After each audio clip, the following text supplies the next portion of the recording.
महाराष्ट्रातला आणि भारतातला रिपब्लिकन पक्ष हा वाढला पाहिजे।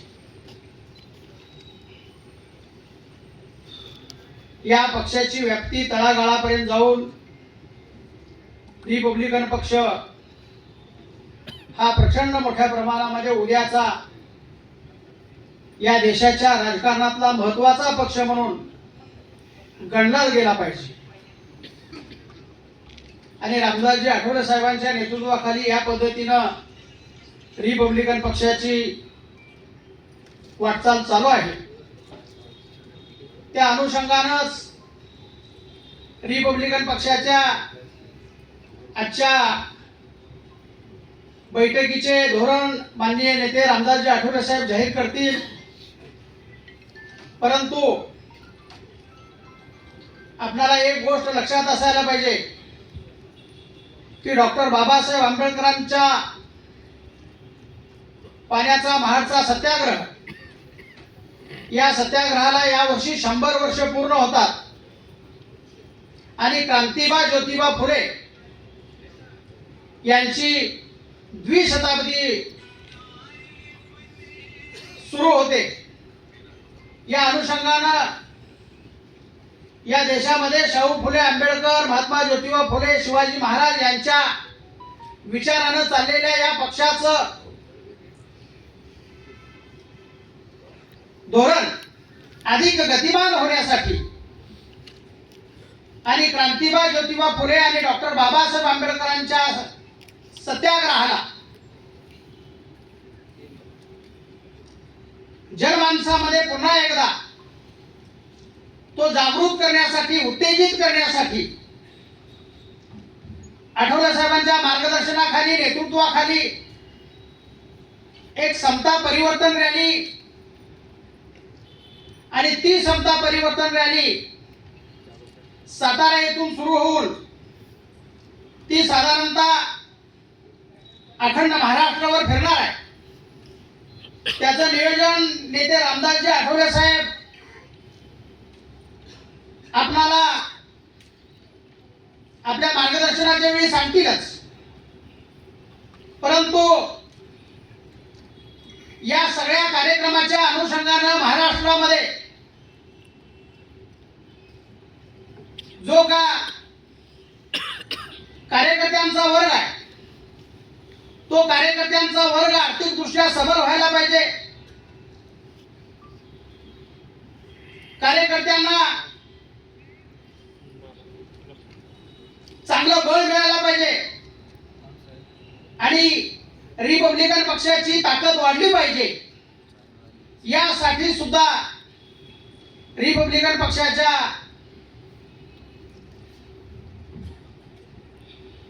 धोरणामध्ये निश्चितपणानं आज आपल्याला मार्गदर्शन मिळणार आहे। मी आपल्याला एवढंच आश्वासित करतो की कोल्हापूर जिल्ह्यामध्ये माननीय नेते रामदासजी आठवले साहेब यांच्या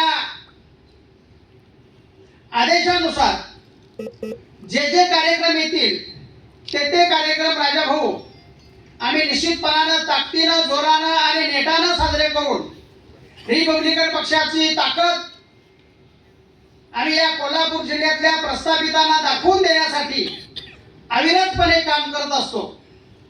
रिपब्लिकन पक्षाचा आमच्या कोल्हापूर जिल्ह्याचा जो लेखाजोखा आहे, तो लेखाजोखा साधारणतः शिरोळ पासून राधानगरीपर्यंत, राधानगरीपासून शाहूवाडीपर्यंत आणि शाहूवाडी पासून चंदगड पर्यंत असा जो 12 तालुक्याचा जो परिसर आहे, त्या 12 तालुक्याच्या परिसरामध्ये रिपब्लिकन पक्षाचा व्याप, रिपब्लिकन पक्षाची व्याप्ती आणि गावागावामध्ये कार्यकर्त्याचं जाळं आम्ही विणायचं काम केलेलं आहे। रिपब्लिकन पक्ष हा इथल्या प्रस्थापितांना टक्कर देणारा पक्ष म्हणून आम्ही नेहमी त्याची वाटचाल चालू ठेवलेली आहे। प्रस्थापितांना धडकी भरेल अशा पद्धतीचं काम आम्ही रिपब्लिकन पक्षाचं चालू केलेलं आहे, चालू आहे. आणि या मीटिंगच्या अनुषंगानं मी महाराष्ट्रातल्या सर्व नेते मंडळींना सूचित करतो की आपल्याकडे साधारणतः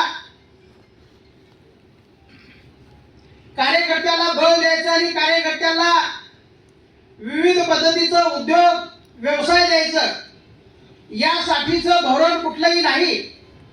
ते धोरण जर का पक्षीय पातळीवर राबवलं आणि कार्यकर्त्यांना जर का बळ दिलं तर निश्चितपणानं कार्यकर्त्याला याहीपेक्षा जोमानं काम करता येईल. कार्यकर्ता यापेक्षा जोमानं काम करून रिपब्लिकन पक्षाची बांधणी आणि रिपब्लिकन पक्ष घराघरापर्यंत पोहोचवेल.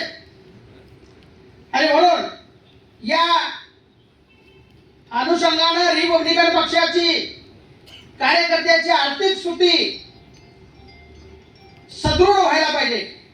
यासाठी सुद्धा या बैठकीमध्ये विचार विनिमय होऊन केंद्रातले असतील, राज्यातले असतील काही प्रकल्प हे जिल्ह्यामध्ये राबले पाहिजेत आणि त्या प्रकल्पाच्या माध्यमातून कार्यकर्त्याची उन्नती, कार्यकर्त्याचा विकास, कार्यकर्त्याला पाठबळ मिळालं पाहिजे. यासाठी सुद्धा आपण एक धोरण ठरवावं. या रिपब्लिकन पक्षाच्या आजच्या बैठकीला आपण इतका पाऊस असताना सुद्धा महाराष्ट्रातून तमाम सगळे जिल्हाध्यक्ष, तालुका अध्यक्ष, विभागीय अध्यक्ष, विभागीय पदाधिकारी आणि सर्वच नेते मंडळी आला.